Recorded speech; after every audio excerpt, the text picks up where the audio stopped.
título de hoje: se preparando na mente para vencer espiritualmente. Se preparando na mente para vencer no espírito. É muito importante o papel da palavra de Deus aplicada na nossa mente, porque nós somos seres emocionais. Só que nós não podemos ser movidos por emoções e sentimentos, nós temos que ser movidos pela palavra de Deus. Então eu gostaria que você entendesse este princípio: se preparando na mente, ou preparando a mente para vencer no espírito, no reino espiritual. Você pode não ter uma percepção clara do que está acontecendo à sua volta, mas existe uma guerra sendo travada no reino invisível, no reino espiritual, e nós precisamos de armas espirituais para vencer. Então eu gostaria de estudar com você nesta noite a palavra de Deus, e vamos buscar uma revelação neste sentido.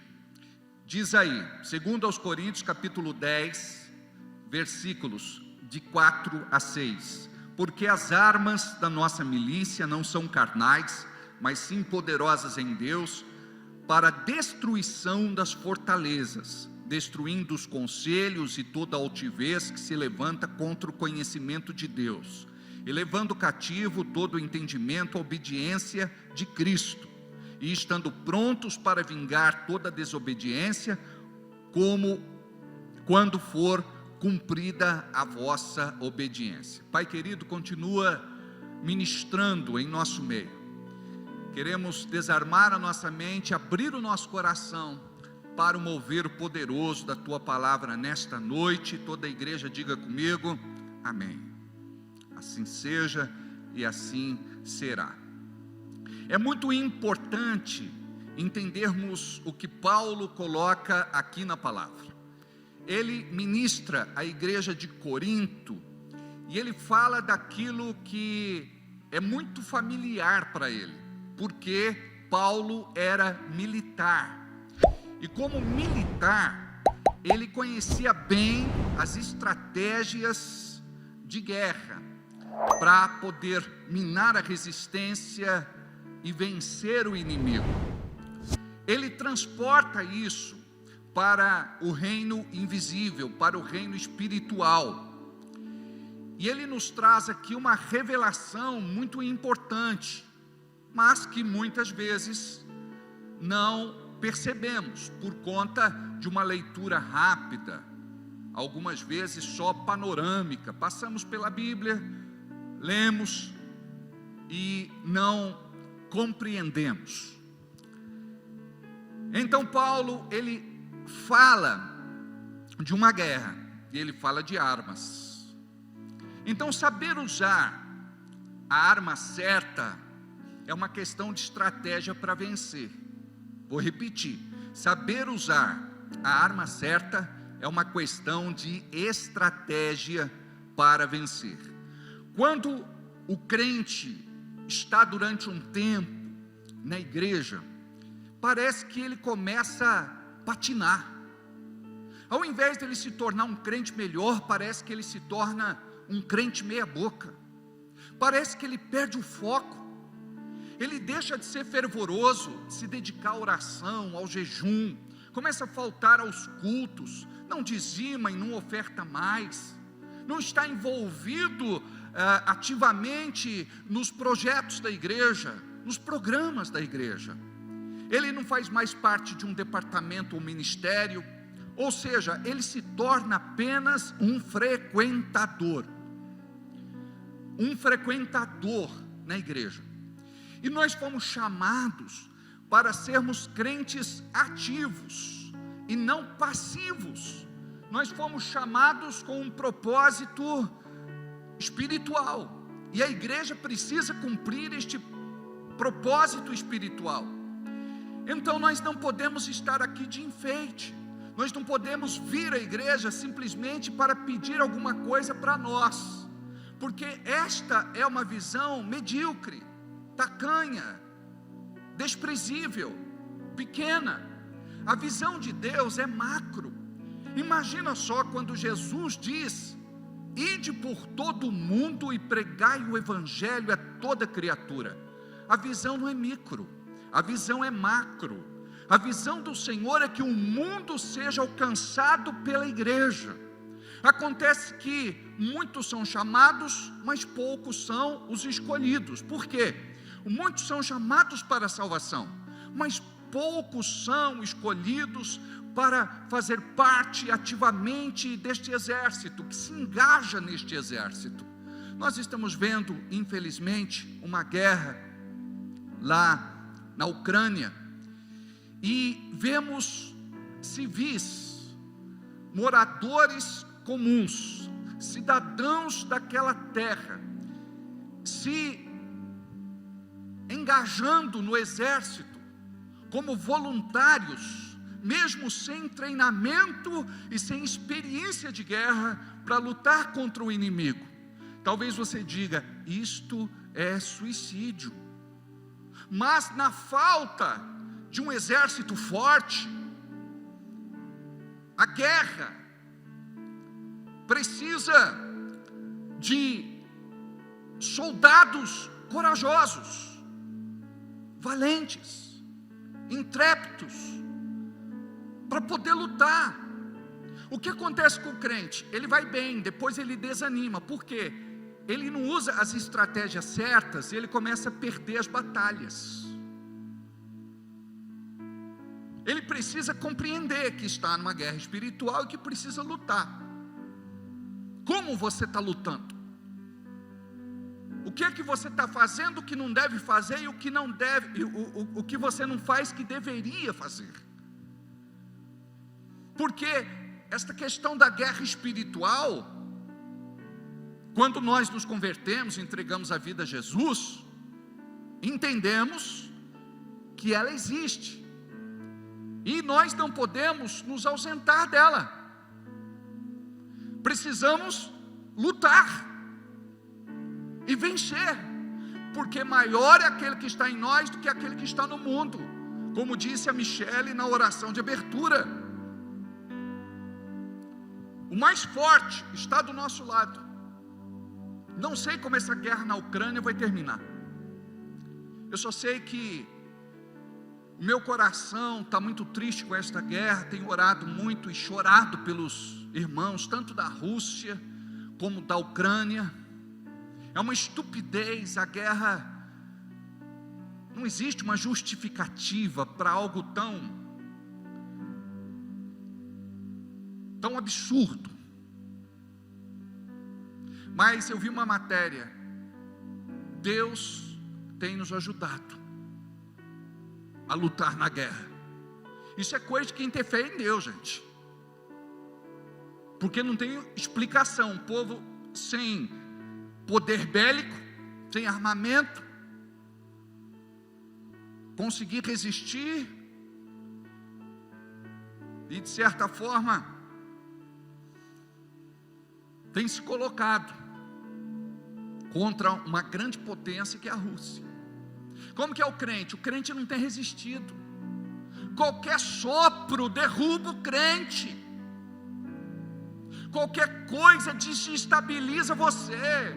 Qualquer coisa te chateia, te aborrece, te enerva, te endemoniza. Qualquer coisa mexe com a tua estrutura. Porque você não tem base. Quando eu falo base, é alicerce, é fundamento. A nossa base é a Bíblia, é a palavra de Deus. Deus fala sobre esta guerra que travamos todos os dias. Guerras no campo emocional, sentimental, afetivo. Guerras no campo financeiro, econômico, material. Guerras no campo profissional. Guerras no campo de fé, na igreja, no convívio com os irmãos, no teu ministério, no teu chamado, na tua vida cristã? Ou você acha que o diabo vai deixar você de mão beijada ser uma grande bênção e um grande perigo para o inferno? Não, o diabo ele tem que fazer assim: você entra na igreja e vai se tornar um religioso. Você não tem tempo para Deus, você corre muito, você trabalha demais, o teu objetivo é ganhar dinheiro, é pagar a conta, comprar alguma coisinha de vez em quando, melhorar de vida quando der. Mas objetivamente o reino de Deus não está em primeiro lugar, como diz em Mateus capítulo 6 versículo 33, mas buscar em primeiro lugar o reino de Deus e a sua justiça, e todas as demais coisas vos serão acrescentadas. Está enfrentando uma guerra? Eu preciso ir para o refúgio. Meu bunker é o meu quarto, é o meu lugar de oração, é onde eu vou dobrar os meus joelhos, é onde eu vou buscar Deus. É assim que você vai ganhar as guerras. O Espírito Santo é um estrategista, ele é mestre, ele é professor, ele é ensinador. Ele vai falar com você, ele vai te mostrar o caminho, ele vai te dizer o que é que está faltando, para você ter uma estratégia de vida. Porque a igreja hoje, misericórdia, a igreja não tem estratégia de vida, o crente vive por viver. Parece que ele está aceitando tudo, e tem gente que briga com Deus. Eu não sei por que Deus faz isso comigo. Os céus são os céus do Senhor, e a terra deu a ele, aos filhos dos homens. Nós precisamos compreender o nosso livre arbítrio, o nosso direito de escolha. Você faz as suas escolhas, e por conta de escolhas erradas, você perde guerras, porque as suas escolhas e as suas decisões têm um papel muito forte na tua vida. Por exemplo, você acorda de manhã, vai colocar um tênis vermelho. Qual o impacto disso na sua vida? No reino espiritual, na eternidade? Nenhum. Aí eu quero colocar uma camisa roxa. Qual o impacto disso? Nenhum. Aí eu quero comer hoje um X-tudo. Qual o impacto disso? Nenhum. São escolhas suas. Mas quando você toma decisões, isso é importante. Isso vai acompanhar você. Isso vai marcar a sua vida. Isso pode fazer feliz ou infeliz. Isso pode trazer feridas profundas. Isso pode prejudicar e muito você e as pessoas que estão à sua volta, que gostam de você, querem bem você e que amam você. São as decisões. Relacionamento, você tomou uma decisão. A tua vida nunca mais vai ser a mesma depois desse relacionamento. Pode ser que dê certo, pode ser que não dê. A marca fica. Um relacionamento é como se fosse duas folhas de papel grudadas com bastante cola. Quando você separa, pedaço do papel, desse papel vai ficar aqui, pedaço desse papel vai ficar aqui. Decisões. Você decide fazer um curso, se profissionalizar numa área. Você vai viver o resto da vida com esta profissão. Uma, duas ou mais. Mas a profissão que você escolhe te marca. O trabalho que você escolhe te marca. A empresa que você escolhe não, decide, te marca. Porque decidir é uma coisa, mas a escolha é acompanhada da decisão, mas a decisão não é acompanhada da escolha. Porque a escolha precisa ser firmada pela decisão.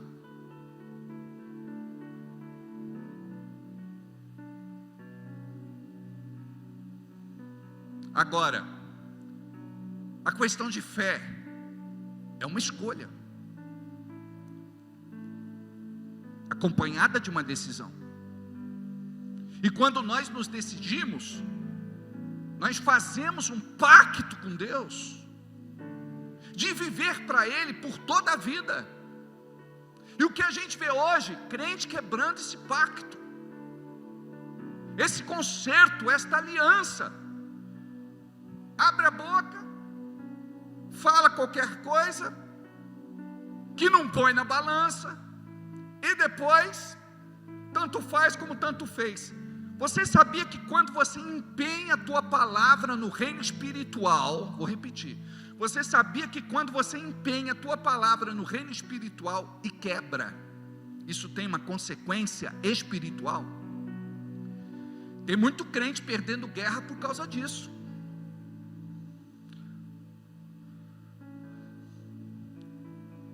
Deixa eu ver se eu encontro aqui.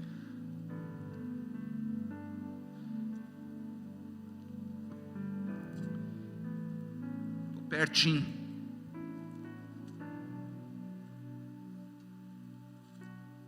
Põe aí para mim, Eclesiastes capítulo 5.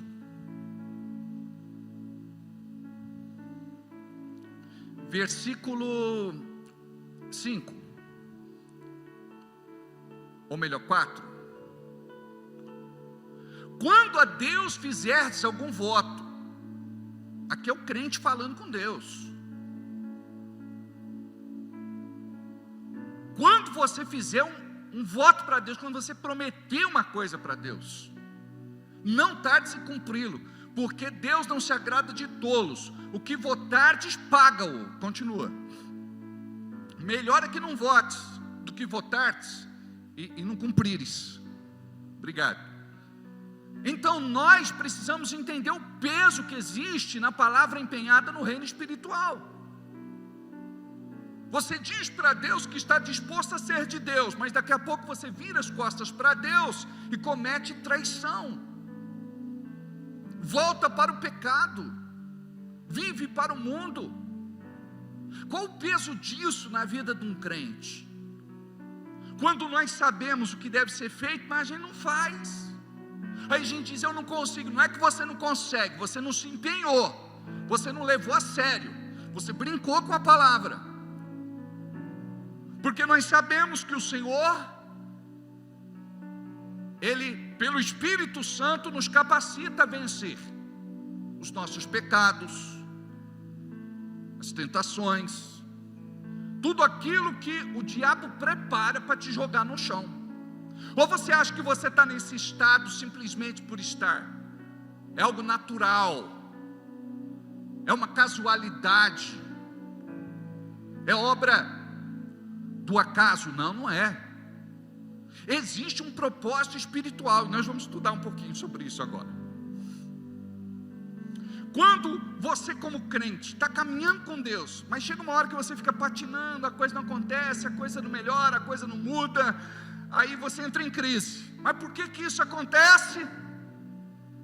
É porque você precisa mudar de estratégia. Você está usando as mesmas estratégias, e você tem que entender que as estratégias mudam de acordo com as batalhas, de acordo com o inimigo, de acordo com a força do oponente. Então o diabo sabe disso. O diabo, ele conhece as tuas fraquezas, e sorrateiramente ele vem para minar a tua resistência como filho de Deus, como crente, como líder, como homem de Deus, mulher de Deus. Então ele não tem pressa para agir. Ele parece um sniper. Ele mira, e daqui a pouco, quando ele puxa o gatilho, o tiro é certeiro. É aquilo que parece que não tem maldade, e vai ganhando o teu coração, vai ludibriando a tua mente. Quando você vê, você se tornou presa. É aquele vício que diz, olha, só experimenta, daqui a pouco a pessoa vira dependente. Vê se você gosta. Então, a palavra fala a respeito dos ardis, fala a respeito das armadilhas, das emboscadas. O diabo também trabalha com estratégias.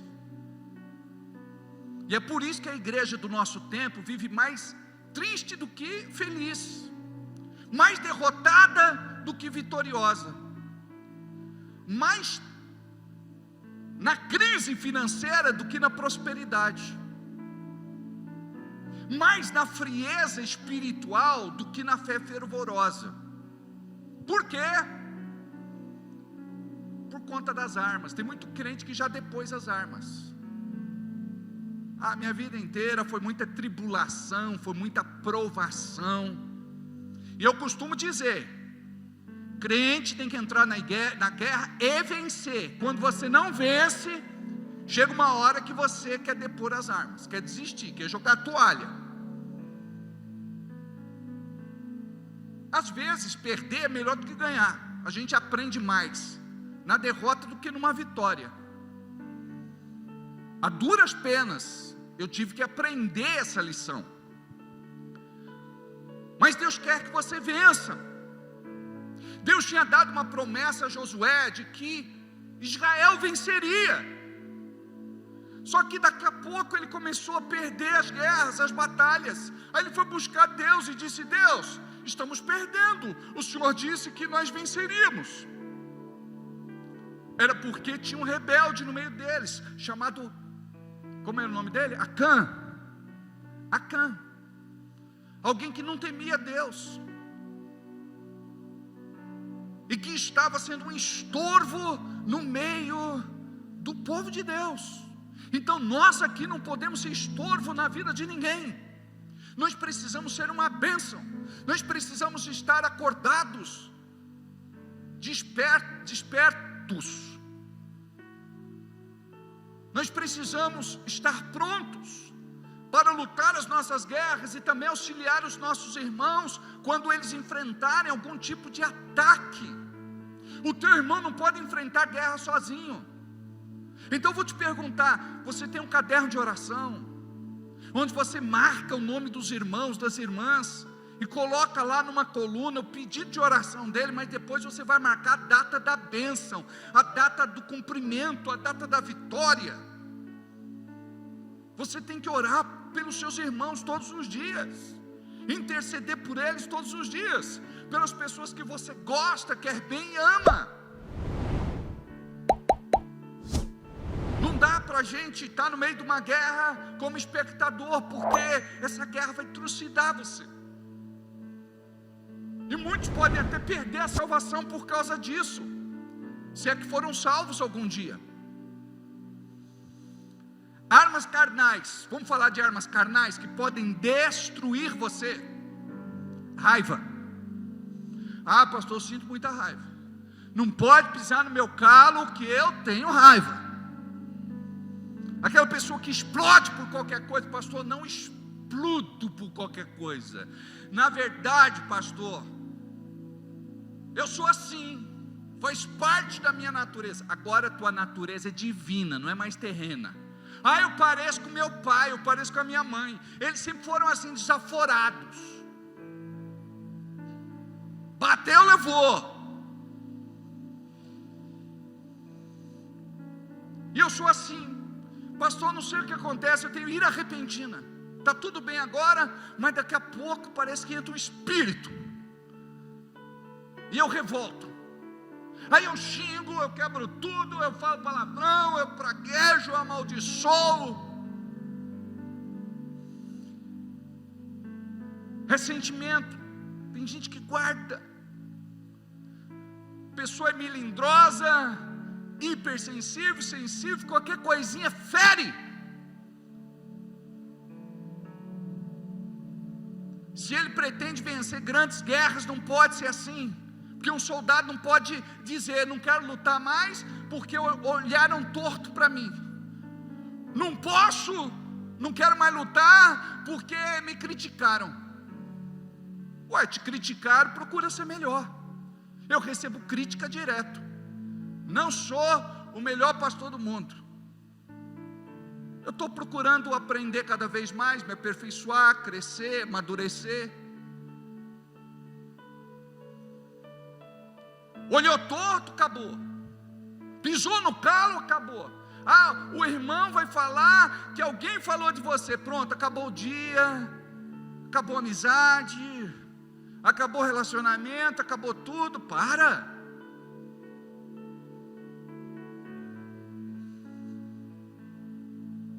Ressentimento, a pessoa, ela permite que o diabo machuque o seu coração. A partir do momento que você diz assim: diabo, você não vai machucar mais meu coração, o que é isso? Decisão. Uma vez eu fui ter um atendimento, a pessoa disse: pastor, essa pessoa, ela me feriu. Eu falei: ela não te feriu. Feriu? Ela não te feriu. Feriu? Pastor, o senhor não está entendendo. Ela me feriu. Eu disse: não, você se deixou ferir. Está entendendo o que é posicionamento? Você não vai ser mais essa pessoa que qualquer coisinha mexe com a tua estrutura psicológica, qualquer coisa vira um terror psicológico, qualquer coisa rouba a tua paz, tira a tua fome, o teu sono, a tua vontade de viver. Você tem que trabalhar o teu caráter, a tua personalidade, a tua identidade. Você tem que trabalhar aquilo que precisa ser mudado e transformado pela palavra. Então note, a raiva, o ódio, a ira repentina, o ressentimento, desejo de vingança. A pessoa ela começa a pensar: como é que eu vou revidar isso? Uma pessoa conversou comigo e disse: pastor, o advogado lá pisou na bola comigo. Eu estou pensando em ir na casa dele de noite e jogar pedra na vidraça dele. Aí está resolvido o problema dele. Gente, não é infantil um negócio desse? Eu vou morder ele, eu vou arrancar o cabelo, eu vou beliscar, eu vou mostrar a língua. Nós somos infantis, mas esse desejo de vingança é muito sério, é velado. Por que você fala mal de uma pessoa para outra? Para essa pessoa ficar contra a outra pessoa. É desejo de vingança velado. A Bíblia diz: bem-aventurados os pacificadores, porque herdarão a terra. Você tem que ser pacificador o tempo todo. Não estou perguntando quem tem razão e quem não tem razão. Vai para a Bíblia sempre tem razão. Então você vai andar em amor e perdoar sempre. Vai ser discípulo de Jesus. Porque a pior coisa que pode acontecer, amados, é a gente morar no nosso passado, é viver de passado, daquilo que machucou, daquilo que açoitou, daquilo que feriu. Ah, mas pastor, essa pessoa é do mal. Preste atenção, todos os dias você dorme com essa pessoa, acorda com essa pessoa, e quando não, tem pesadelos à noite com essa pessoa. Você fala dela o tempo todo, para todo mundo. São armas que o diabo usa para destruir a sua fé, você nas suas emoções, sentimentos, vida afetiva. Eu aprendi isso. Eu vou orar e digo: Deus, aconteceu isso, fiquei muito chateado, isso mexeu comigo, mas eu quero agora colocar aos pés de Jesus. Eu quero perdoar essa pessoa, eu quero liberá-la no reino espiritual e quero abençoá-la com toda sorte de bênçãos. Tudo aquilo que eu quero para mim, eu desejo em dobro para ela. Por quê? Se ela não receber, volta para mim. Jesus disse: dê a paz. Se a pessoa não receber a paz volta para você. Mas você precisa aprender. Você vai calar a boca e não vai falar mais. Depois dessa oração, você não pode mais falar da pessoa. Tem gente que às vezes quer arrancar alguma coisa de mim, fala de alguém. Eu digo: esse irmão é uma bênção. No fundo eu sei que ele não é, mas eu estou profetizando pela fé. Se esse irmão não gosta de mim, eu profetizo, eu gosto muito dele. Amados, o tempo que convivemos não foi tempo só de coisas ruins. Muita coisa boa aconteceu. Essa pessoa ajudou a gente a escrever a história da nossa igreja. Então eu não posso ser ingrato, eu preciso reconhecer o valor dele. Agora, se o diabo estragou o coração dele em algum momento, eu não vou viver em função disso. Eu não vou carregar esse fardo. E tem gente que arrasta fardos pesadíssimos por toda a vida. Coisa do ex-marido. Eu tive um atendimento, a pessoa estava falando do ex-marido, eu pensei que fosse coisa recente. Faz 40 e tantos anos. Ela já casou mais 2 outras vezes. Eu falei, ô irmã, vamos dar uma inovada aí. Fala do novo. Esse aí já faz 40 e tantos anos já. Então nós vamos fazer uma oração hoje, vamos perdoar, liberar e abençoar, e a irmã nunca mais vai falar dele, tá bom? É assunto morto, enterrado, você vai colocar uma pedra em cima, é água que foi para o oceano, e pronto. Mas por que nós somos assim? Existe uma propensão em quem não foi tratado a ser assim, lambe ferida. Você não pode ser o resto da vida lambe ferida. Você tem que trabalhar o seu lado forte. Eu vou vencer, eu vou ser diferente. Essas coisas não vão estragar o meu dia. Essas coisas não vão me atrapalhar no trabalho, na igreja. Tem gente que fala de um irmão que é realmente carne de pescoço. É um irmão complicado de lidar, é um irmão chatonildo. Mas tem tantos irmãos, gente boa, legal, abençoado. Mas por que tem que focar só em um? A pessoa tem tendência.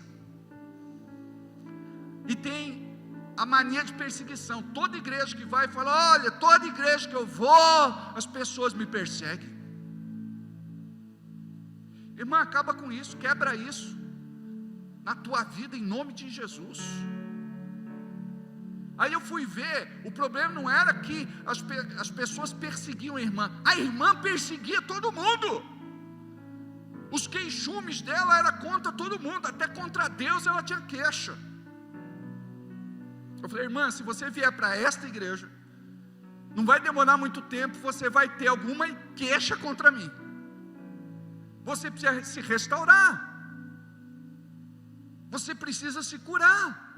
E é tão bom, amados, conviver com irmãos curados. É aquele irmão que sempre tem um sorriso no rosto. Hoje eu conversei com um dos nossos colaboradores, um dos nossos funcionários. Íamos receber uma pessoa aqui, e quando foi dito para essa pessoa, ele fez assim uma cara de, eu disse, sabe o que eu espero de você? É que você diga assim, não há problema nenhum, esta pessoa é muito bem-vinda, estou aqui para servi-la, e quero recepcioná-la muito bem. A igreja tem que ser assim, amados. A gente tem que parar com essa olhada de lado, de virar os olhos para cima. A gente tem que parar, sabe, de ser feridinha. E igreja é assim, sabe, a gente se apropria, a gente toma posse. Tinha uma irmã, um dia ela chegou na igreja, e ela sempre vinha mais cedo, mas nesse dia ela chegou fora do horário, já tinha começado o culto. Ela chegou para uma pessoa e disse, você pode se levantar porque aí é meu lugar? Aí a pessoa falou, não estou entendendo, tem um monte de cadeira aí, a senhora pode sentar em qualquer cadeira que a senhora quiser. Não, eu quero sentar nessa, essa é minha cadeira. Eu falei, não estou entendendo. Ele falou, sem entender mesmo, levanta daí e deixa eu sentar. Aí a pessoa, para não brigar na hora do culto, depois veio falar comigo. Eu falei, essa irmã é assim mesmo. Ela ajudou a comprar as cadeiras da igreja, e ela deu dinheiro para comprar uma cadeira, e ela acha que aquela cadeira é dela. E ai da pessoa que senta nessa cadeira. Se eu sentar, ela manda eu levantar. Mas tem gente que quer ser curado, tem gente que não quer. Você imagina você o resto da vida sendo xarope, de difícil convivência, não pode falar nada para você. Eu sou de uma época que tinha muito tatu-bola. Era um bichinho que quando você tocava ele fechava, virava uma bola. É pequenininho. E tem muito crente tatu-bola, você toca nele, ele fecha. Tem aí no campo de futebol aquela planta Maria dorme, você dá um tapinha nela, dorme Maria, ela se fecha. Tem muito crente assim. Aí a igreja não cresce. Você sabe o papel de alguns pastores? O ministério dele é ser bombeiro. Tem que ficar apagando fogo. Na casa do irmão Joãozinho, na casa da irmã Mariazinha, na casa do Zezinho, só apagando fogo. Pastor, eu não esperava isso do irmão, eu não esperava isso da irmã. Pastor, aconteceu isso na igreja. Pastor, isso me chateou. Pastor, isso me aborreceu. Aí eu faço igual o Chaves: cale-se, cale-se, que não é possível. Falei: irmão, presta atenção, quando você vai crescer? Irmão, eu levo paulada todo dia. Olha como é que funciona. Vocês vêm para a igreja, o pastor tem que entrar aqui sorrindo. Ai dele se não entrar. Se for chorando, tem que ser na unção do Espírito, porque para o pastor não pode ter tempo ruim. Ninguém está interessado como que o pastor vive, se ele está bem na vida pessoal dele ou não, se ele tem alguma indisposição, algum mal-estar, alguma doença. Ninguém quer saber. Ninguém quer saber se o pastor, como que está financeiramente. Tem uns irmãos na igreja aqui que são ponta firme. Pastor, uma oferta para você, de amor. O Diogo é um deles. Cadê Diogo? Está aí? Está aqui. Está aqui esse menino, uma benção. Bianca é assim. Temos outros irmãos que são assim. A irmã Terezinha está ali, aquela senhorinha, levanta a mão aí. Está com quanta idade? Ajuda aí. Quanto? 73. Ela está com dificuldade de respirar por conta de um problema no coraçãozinho dela, que está dilatado. Chega no final do culto, ela vai lá atrás, bate na porta na minha sala e tira R$20 do bolso e fala: para o senhor comprar um salgadinho, viu? Olha o cuidado dessa irmã. Aí ela pega o outro na bolsa e: isso aqui é para a Jana comprar um salgadinho bariátrico. Você está entendendo isso? Ninguém está preocupado com a vida do pastor. Você está preocupado com a sua vida. O pastor tem que ter uma palavra profética para você, tem que ter unção, o pastor tem que ter revelação, o pastor tem que ser o cara, senão você vai procurar outra igreja. A coisa funciona assim. Agora, sabe como deveria ser? Estou aqui neste vaso onde Deus me plantou. Eu sei que esta igreja não é perfeita. Meu pastor pode não ser o melhor do mundo, mas meu pastor tem muito amor pela igreja, muito zelo pela igreja. Esse pastor se interessa pelos irmãos. Esse pastor cuida de nós. Esse pastor, ele abriu mão da vida dele para viver para a gente. Esse pastor é uma bênção. Começa a falar isso, porque eu digo que você é uma bênção. Você precisa me amar. Lembra? Você precisa me amar. Lembra do baby? Você precisa me amar. É importante para a gente vencer junto. Faz parte da estratégia de guerra. Por quê? Deus escolheu alguém para supervisionar você, para te treinar, para te preparar para a guerra. Mas se você não aceita o pastor, se você não ama o pastor, se você não é um com o pastor, se você não dá respaldo para o pastor, porque a Bíblia fala dos valentes de Davi, isso vale para a gente. Eu tenho que ter os meus valentes também. Não pode ser. Davi tinha os valentes, né? Aqueles 400 endividados que se tornaram valentes depois. Não pode ser os covardes do Bertinho. Não pode. Eu tenho que ter valente também. A gente tem que romper, gente. Sabe como é que é? É um cuidando do outro. Não é fácil, mas é possível. Amém? Raiva, ódio, ira repentina, ressentimento, desejo de vingança. Você já sentiu vontade de se vingar de alguém? Fala a verdade. De dar aquele telefonema anônimo.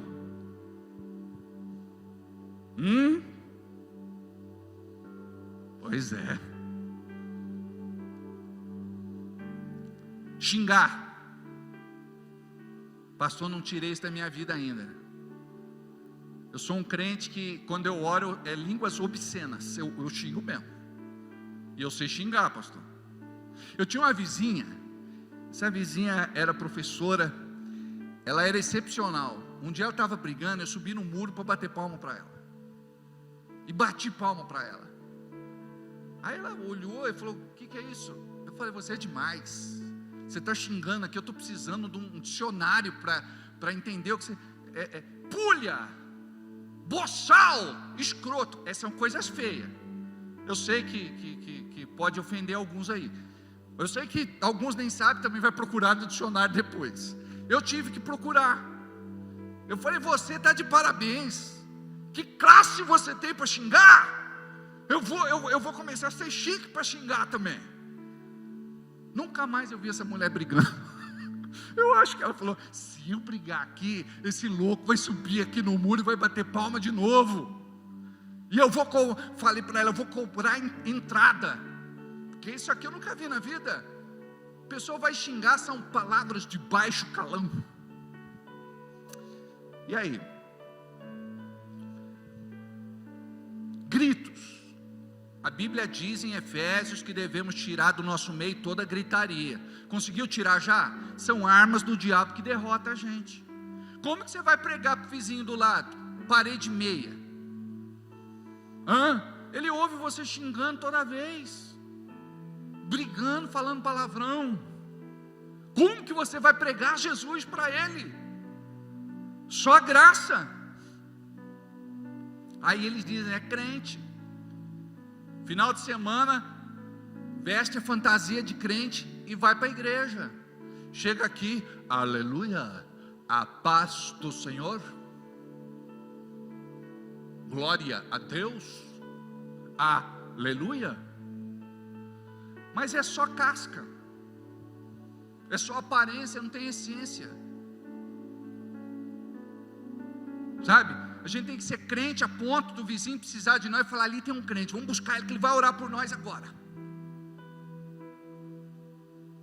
Na empresa você tem que ser crente a ponto do patrão falar: a gente está enfrentando uma grande crise aqui, todo mundo está reunido aqui, eu vou chamar um crente aqui, o Lucas vai subir aqui, e ele vai fazer uma oração ao Deus dele e pedir aqui pela empresa. Gente, é forte demais isso, não é? Quando você estiver bom, é isso que vai acontecer. As pessoas vão começar a te procurar, viu? Dá uma palavra para mim, ora por mim, intercede por mim, me ajuda. Agora, isso é uma arma de Satanás também. É quando a pessoa resolve ignorar a outra. Uma das últimas armas, ou uma das últimas coisas que a pessoa usa contra a outra num relacionamento que está acabando é ignorar. Ela faz de conta que a pessoa não falou nada, faz de conta que a pessoa é invisível, despreza, desfaz, ignora. Amados, nós não podemos ser assim. Eu fui numa igreja, entrei e saí da igreja, parecia invisível. Eu falei: quer saber de uma coisa? Eu vou voltar nessa igreja. Voltei lá, cheguei para o diácono e disse: oi, seu diácono, tudo bem? Por isso que a Bíblia diz: resistir ao diácono e ele fugirá de vós.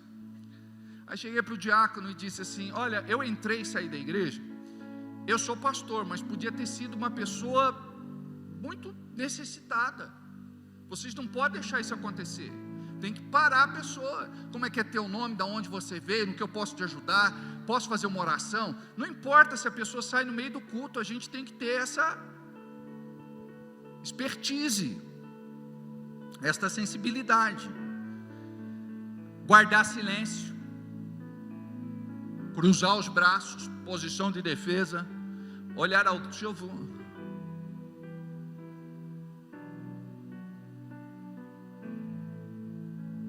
Nós fazemos isso sem perceber. Por outro lado, falar mal pelas costas, perseguir. E tem uns crentes que eles são muito espirituais, eles clamam pelo juízo de Deus. Senhor, pesa a mão.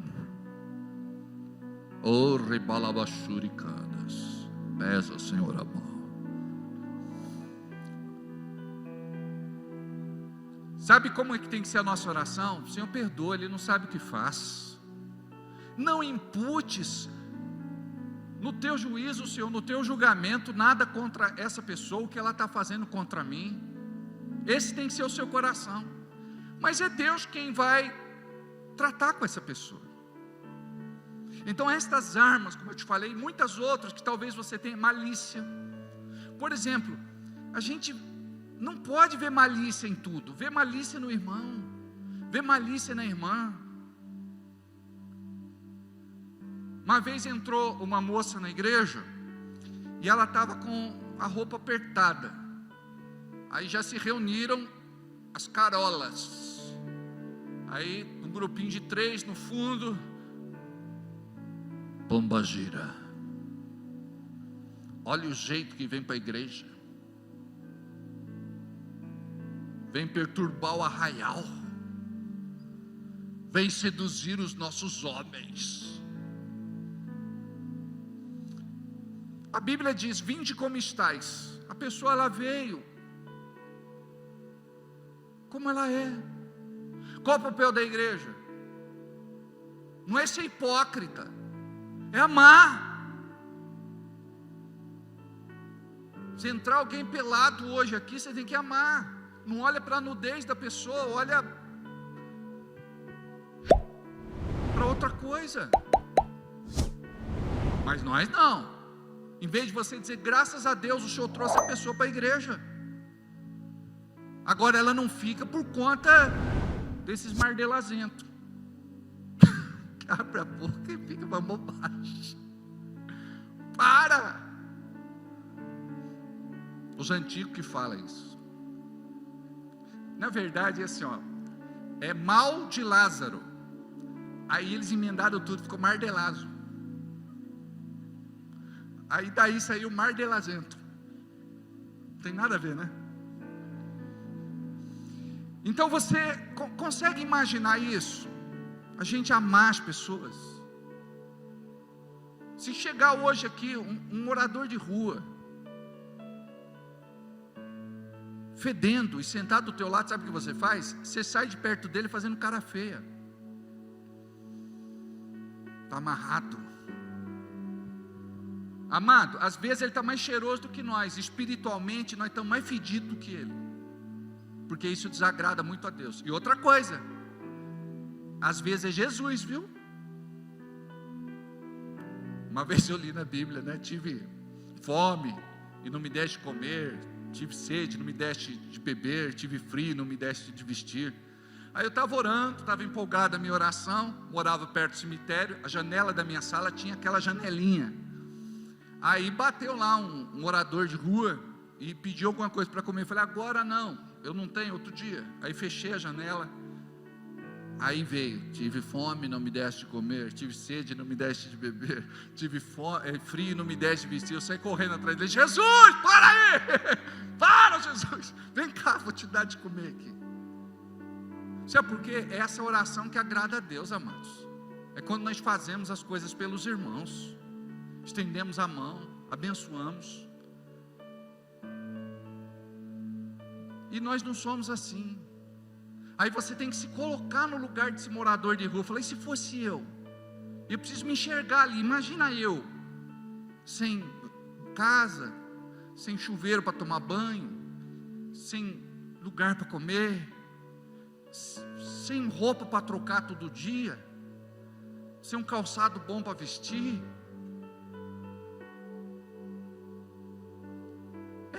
E a gente diz que é igreja. Gente, uma igreja assim não cresce. Sabe, você vai aqui no jardim de infância da nossa igreja, vai lá para o maternal, você vai ver que a briga das crianças é assim. Aí tem mãe que chega e fala: meu filho não vai mais para a sala, sabe por quê? Porque lá tem uma criança implicante, tem uma criança que está perseguindo meu filho, tem uma criança que está abusando. Igreja do mesmo jeito. Por que você acha que alguém para de vir à igreja? Não foi porque Deus disse, não vá mais. É porque fomos machucados em alguma coisa.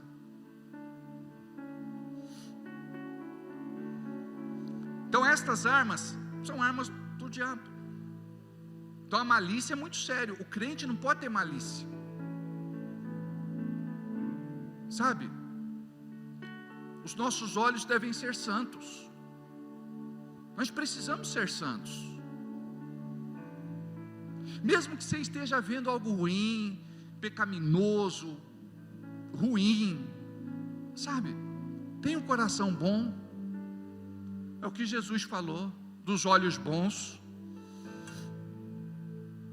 Mas como alguém vai tirar da vida, de dentro dele, algo bom, se ele não é bom? Armas espirituais, isso é bom.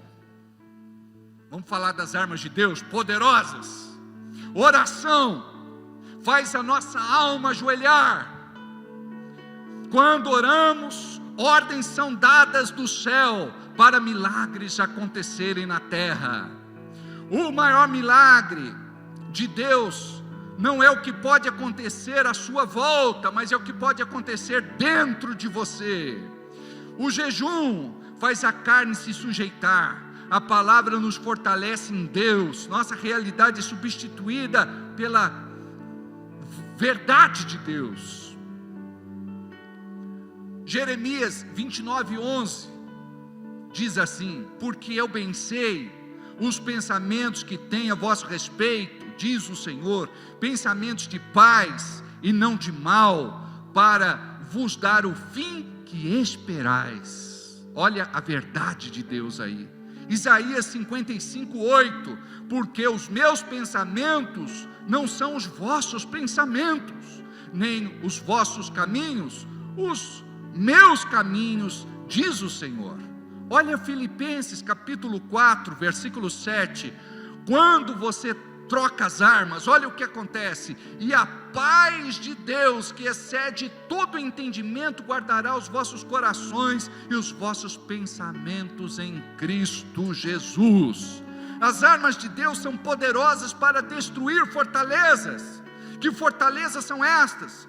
Fortalezas que foram construídas ao longo da sua vida e você não se deu conta que são fortalezas. Pensamentos errados sobre você mesmo, sobre os outros, sentimentos destrutivos, e a gente precisa trabalhar o que a gente chama de autolibertação. Quando a palavra de Deus funciona na minha vida, vai funcionar na vida do outro. O que a gente ouve é o seguinte: eu prego para o outro, funciona para a vida dele, não funciona na minha vida. Você está sendo incrédulo. Quando a palavra de Deus funciona na tua vida, vai funcionar na vida do outro.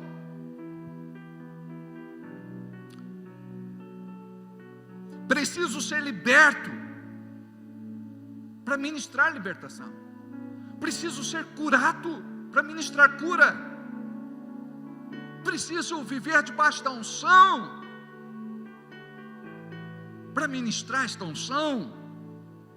Destruindo os conselhos e toda altivez que se levanta contra o conhecimento de Deus.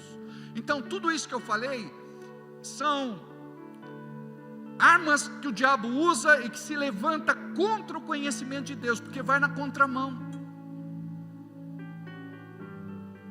Levanta cativo todo pensamento, todo entendimento à obediência de Cristo. Então você precisa conhecer a Bíblia para poder aplicar a Bíblia, para poder vencer isso na tua vida. Ser obediente a Cristo significa identificar e rejeitar o que o diabo sugere que você pense. Você diz, esse pensamento não é de Deus, não vou pensar nisso. Eu estou aqui tranquilo, começo a pensar assim, irmão Maurício não gosta de mim. Eu falo, não, isso é maligno, irmão Maurício me ama. Ah, mas o fulano de tal falou que o irmão Maurício não me ama. Eu não vou permitir que sementes sejam plantadas no meu coração. Eu sei o irmão Maurício, que ele é um homem espiritual na nossa igreja, meu intercessor. Eu podia usar qualquer outro irmão, nada a ver com o irmão Maurício. O irmão Maurício é uma bênção, ele é uma fonte de bênção e um terminal de maldição. Então pode ser você. Pô, não, esse irmão é uma bênção, eu me recuso a pensar mal dele. Alguns dizem assim para mim, pastor, estou voltando para a igreja, deixa eu contar o que eu falei de ruim do senhor. Eu falei, não, eu quero sempre estar pensando e ter uma boa impressão de você, eu não quero saber o que você falou de ruim. A gente está começando um novo tempo, uma nova caminhada, tudo vai ser diferente, em nome de Jesus, amém? Filipenses 4:8. Como é que você gasta o seu tempo? Fica pensando o quê? Olha o que diz a palavra: quanto ao mais, irmãos, tudo que é verdadeiro, tudo que é honesto, tudo que é justo, tudo que é puro, tudo que é amável, tudo que é de boa fama, e se há alguma virtude, e se há algum louvor, nisso pensai. É nisso que eu tenho que ocupar minha mente. É nisso que a gente tem que pensar, só em coisa boa. Tinha uma irmã que ela falava sempre coisas boas de todo mundo, até de quem não merecia. Um dia falava para ela, irmã, do jeito que você é, você vai arrumar até uma qualidade para o diabo. Ela falou, e é? Perseverante igual ele eu nunca vi. Toda altivez fala do orgulho humano que usamos para justificar o nosso estado emocional. Você reparou que sempre você tem que justificar, eu sou assim, porque me maltrataram, porque me feriram, porque me perseguiram, porque me ameaçaram, porque fizeram alguma coisa contra mim. Aí você se torna uma vítima.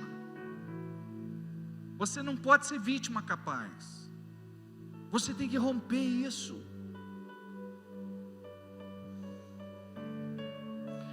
Destruindo os conselhos e toda altivez que se levanta contra o conhecimento de Deus. Tudo que o diabo quer é roubar sua fé e te esfriar espiritualmente. Como ele faz isso? Ele apela para a sua carne, emoções e sentimentos que não foram tratados ainda, onde o processo de restauração começou, mas você interrompeu por alguma razão. Tem gente que começa com atendimento, não demora muito tempo, para, aí volta a estaca zero, fim da fila, tem que começar tudo de novo. Você não pode interromper os processos de Deus, porque você tem que ser um crente cada vez melhor. Você não pode ser um crente a cada dia que passa pior, está mais fraco, mais vulnerável, mais pecador, mais frio, mais descomprometido com o reino. Nesta hora começam os questionamentos, as interrogações. Você precisa ser uma pessoa bem resolvida em Deus e saber quem é em Cristo. Quando você constrói uma boa autoestima, o diabo não vai te jogar para baixo. Perguntaram para o R.R. Soares assim, pastor, o senhor não é muito baixo? Qual a tua estatura? O R.R. Soares é dessa estatura mais ou menos. Ele falou, a minha estatura é perfeita, o meu tamanho é perfeito, dentro do projeto que Deus tinha para a minha vida, ponto. Então, Cada um tem uma beleza particular. A dona Iracema diz assim: a beleza está nos olhos que veio. É ou não é? É assim, mãe? Já assistiram aquele filme O Amor é Cego? É mais ou menos isso. A gente tem que ver a beleza. Todo mundo tem algo bonito. Pare de enxergar as coisas feias nas pessoas. Comece a enxergar as qualidades. Comece a ver as coisas boas. E você vai ver que a tua vida vai se tornar mais leve. E não queira ser independente, autônomo, achando que não precisa de ninguém. Nós vivemos em comunidade, nós precisamos uns dos outros. E quando a Bíblia diz que nós somos o corpo de Cristo, você nunca vai ver uma perna andando sozinha por aí, um braço andando sozinho por aí. É ou não é? Tem que estar ligado ao corpo. Você deve estar ligado ao corpo.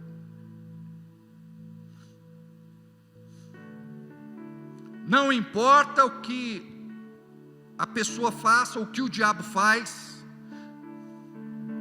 suas armas são poderosas em Deus para destruí-lo. Não deixe mais brecha na sua vida para ele continuar enganando você. Que brechas são essas? Vamos entender isso aqui. Não estou falando de pecado sexual, de roubar, de matar. Estou falando de autocomiseração. Eu estou falando de autopiedade. Eu estou falando da popular dó. Eu estou falando da autodepreciação. O diabo quer que você se sinta o pior possível. O diabo quer que você se sinta o pior possível.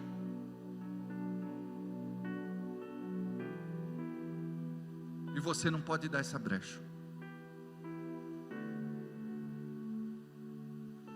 Amém? É assim que ele engana muitos. Quem você é em Cristo? Você tem que começar a pensar assim, que você é útil, que você é importante, que você é especial, que você é amado, que você é querido, que você é respeitado, que você é valorizado. É isso que você tem que pensar. Porque quando o diabo faz você se sentir o pior possível, você fica vulnerável. Muitos tentam até dar cabo da sua própria vida. Escolhe ser obediente a Cristo, levando cativo todo pensamento, entendimento, a obediência de Cristo. Quando ele fala aqui no versículo 5, destruindo os conselhos e toda altivez que se levanta contra o conhecimento de Deus, levando cativo todo entendimento, a obediência de Cristo, e estando prontos para vingar toda desobediência, quando for cumprida a vossa obediência. Tudo que você precisa fazer é ser obediente a Deus. Só isso. Sou amado do Pai, fui chamado, escolhido, eleito, ungido, estou revestido da sua graça e vivo no seu amor. As mentiras proferidas contra mim não podem me atingir.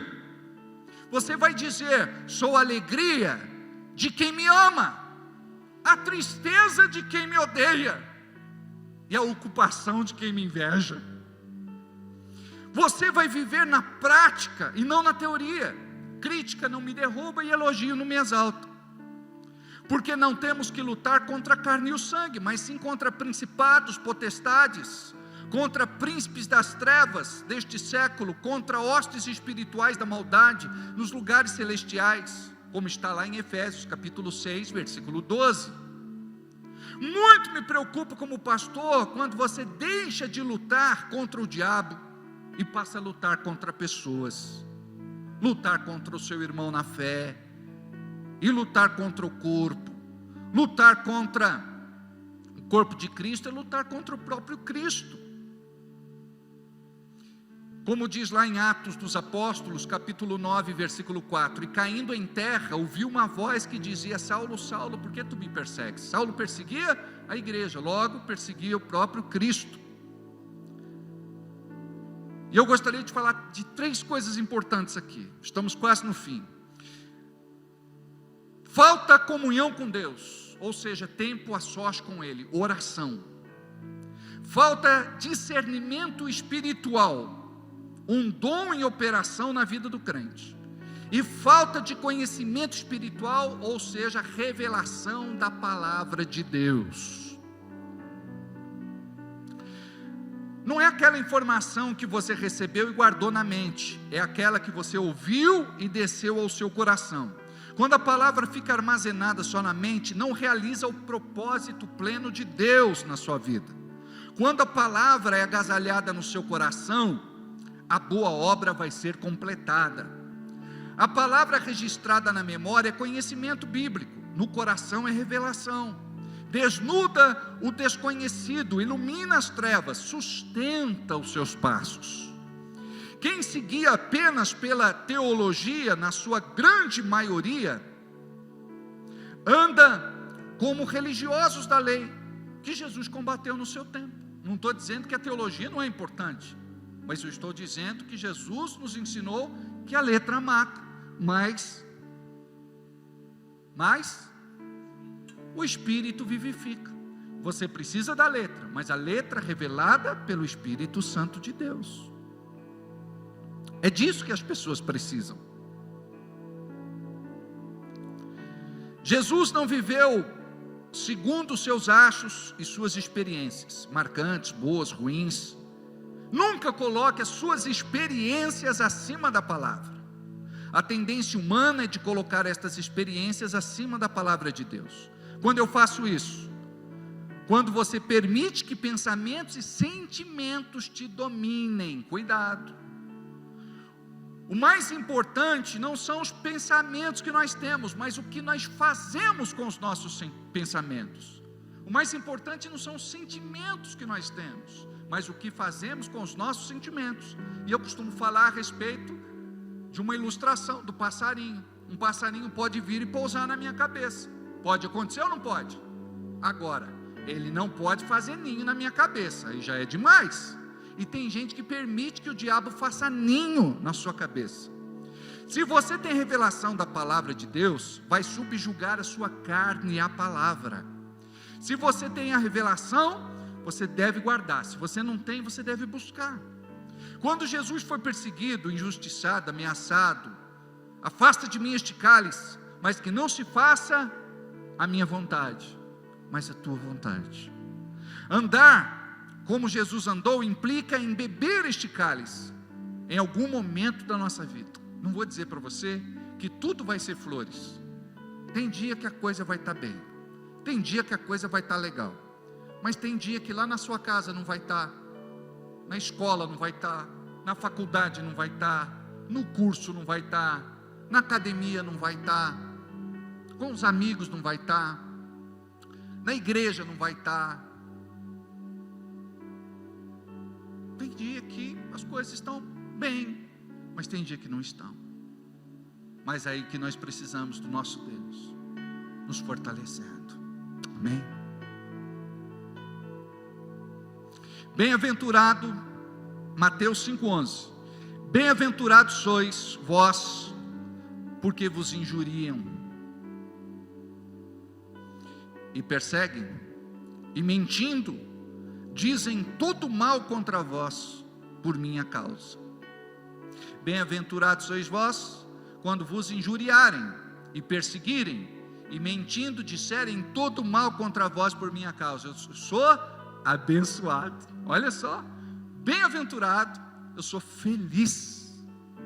Aí você fala: não sou não, pastor, o senhor não sabe como isso me maltrata, como isso me machuca, como isso judia de mim. Aí que entra a restauração. 1 de Pedro, capítulo 4, versículo 14: se pelo nome de Cristo sois vituperados, bem-aventurados sois vós, porque sobre vós repousa o Espírito da glória de Deus. Quanto a eles, é Ele sim blasfemado, mas quanto a vós, é glorificado. Isaías 54:7, Ele foi oprimido e afligido, mas não abriu a sua boca. Como um cordeiro foi levado ao matadouro, e como a ovelha muda perante os seus tosqueadores, assim Ele não abriu a sua boca. Bateu aí ou não? Não? Acha aí, 53:7, né? Obrigado, é o nosso Google lá. 53:7, Ele foi oprimido e afligido, mas não abriu a sua boca. Como um cordeiro foi levado ao matadouro, e como ovelha muda perante seus tosqueadores, assim Ele não abriu a sua boca. Obrigado, Michele. Romanos 8:36, como está escrito: por amor de ti somos entregues à morte todo dia. Diga, todo dia. Todo dia. Somos reputados como ovelha para o matadouro. 1 de João 2:6, aquele que diz que está nele, também deve andar como ele andou. Curva a cabeça, fecha os olhos. Vamos orar. Senhor, nós não somos perfeitos. Está muito longe de nós essa tal perfeição. Mas o que nós queremos é amadurecer. Por isso, falamos hoje deste assunto e queremos crescer neste propósito. Queremos mudar na nossa mente, no nosso coração, na nossa boca, no nosso comportamento, naquilo que fazemos e naquilo que deixamos de fazer. Deus, queremos te pedir perdão agora. Nos perdoe pela dureza do nosso coração, pela nossa teimosia e pela nossa rebeldia.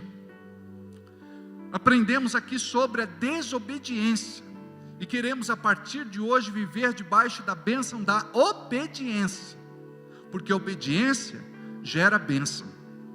Nós queremos, Senhor, cumprir com o propósito santo para o qual fomos chamados.